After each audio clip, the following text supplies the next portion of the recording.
Court किसी विषय पर निर्णय दे रहा है, इसका मतलब साफ है कि कोर्ट भाजपा या कांग्रेस वाला विषय है ही नहीं, या हिंदू या मुस्लिम वाला।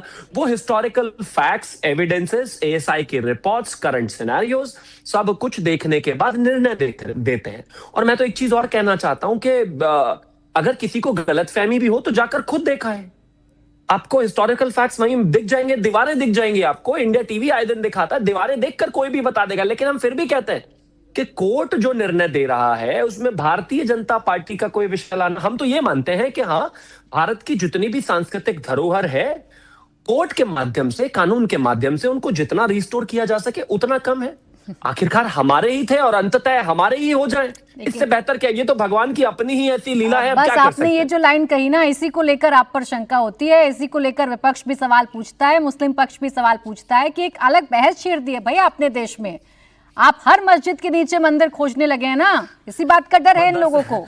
देखिए, आप क्या चाहते हैं? आपके हरिशंकर जैन जी और विष्णु शंकर जैन जी अपने इसका इस्तेमाल भी ना करें? बताइए आप, अब बताइए, मतलब वकील साहब कोर्ट ना जाएं तो कहां जाएं? प्राची जी इंडिया टीवी ना आए तो कहां आए? बताइए ना भाई। हरिशंकर जैन जी को, विष्णु शंकर जैन जी को किसी जगह पर, किसी स्थान विशेष पर जहां मंदिर था, उसके हिस्टोरिकल फैक्ट्स देखकर और करंट सिनेरियो देखकर अगर लगता है कि वहां पर मंदिर है तो वो उसको लेकर कोर्ट में जाते हैं। अब अगर कोर्ट उस बात को तथ्यात्मक मानता है, सही मानता है, तो उस पर सर्वे अनाउंस करते हैं। सर्वे के बाद उसमें जो है सारी चीजें आती है और निर्णय आता है। ठीक है मुफ्ती साहब, आंखें तो बंद नहीं की जा सकती। अब चले ठीक है मुफ्ती साहब, मुफ्ती नदीमुद्दीन जी, अब आंखें थोड़ी ना बंद कर लेंगे भाई। कोर्ट में कैसे जीते जाते हैं केसेस आपको भी पता है। तथ्य रखे हिंदू पक्ष ने और उसके मुताबिक ये मस्जिद की जगह मंदिर साबित हुआ।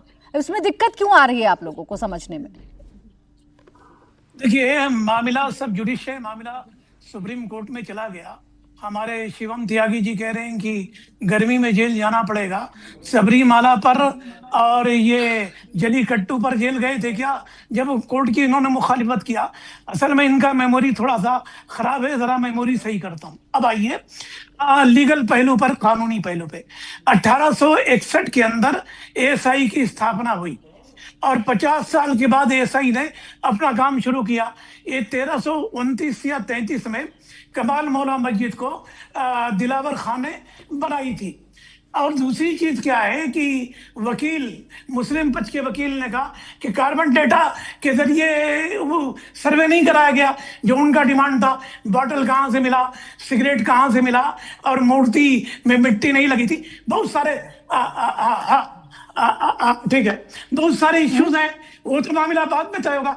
मैं कहता हूं कि 2003 में एएसआई ने नहीं कहा था कि वहां मूर्ति मिली है। क्यों नहीं एएसआई ने कहा? अब एएसआई कह रही है कि वहां सब कुछ मिला है।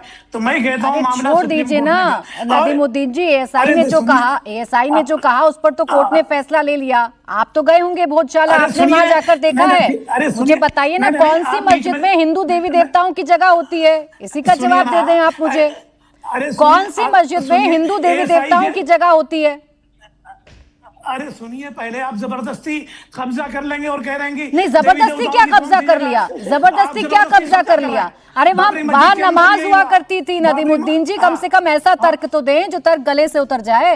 अभी तक वहां नमाज ही हुआ करती थी। आप मुझे बताइए ऐसी कौन सी मस्जिद है जहां हिंदू देवी देवताओं की तस्वीरें होती हैं या मूर्ति होती हैं? सुनिए 2003 में कोर्ट ने क्यों इजाजत दिया था जुमा पढ़ने के लिए? 2003 से शुरू हो गए आप सुप्रीम कोर्ट है तो तभी तो हिंदू पक्ष कह रहा है कि 721 साल पुरानी लड़ाई है। तभी तो हिंदू पक्ष कह रहा है 721 साल पुरानी लड़ाई है जो हमने जीत ली है। आचार्य विक्रमादित्य जी रुक जाओ। नहीं, हम जब बोलते हैं तो आपको बुखार चढ़ जाता है। आपको बुखार चढ़ता है क्योंकि कोर्ट के तथ्य, कोर्ट की फाइंडिंग्स आपको कंपन पैदा कर देती है, आपके अंदर आपको बुखार होने लगता है।